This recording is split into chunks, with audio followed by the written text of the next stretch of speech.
சரியா? நீங்கள் எடுக்கும் படங்களை பார்த்து தான் இது சரி, இது ஹீரோயிசம் அப்படின்னு இளைய தலைமுறையைச் சேர்ந்த பிள்ளைகள் யோசிப்பாங்க.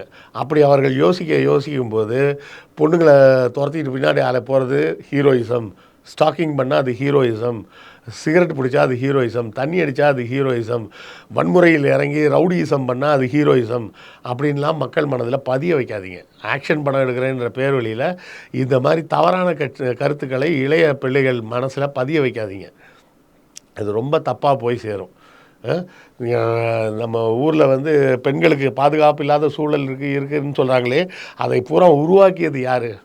உங்களை போன்ற இயக்குநர்களும் உங்கள் படங்களில் நடித்த ஹீரோக்களும் தான். சிவகார்த்திகேயன் படங்கள்லாம் பாருங்கள், தொடர்ச்சியாக ஒரே ஒரு கான்செப்ட் தான் வச்சுருப்பான். அவன் படிக்காமல் வெட்டியாக சுற்றிக்கிட்டு இருப்பான். ஒரு ஹீரோயின் படித்து நல்லா வேலை பார்த்துக்கிட்டு இருக்கும். அந்த பொண்ணை பின்னாடியே துரத்தி லவ் பண்ணி கடைசியாக அந்த பொண்ணை அவனை கல்யாணம் பண்ணிக்கிச்சின்னு வரும். அப்போ இந்த படத்தை பார்க்கக்கூடிய ஒரு சாதாரண ஒரு இளைஞன் என்ன நினைப்பான்?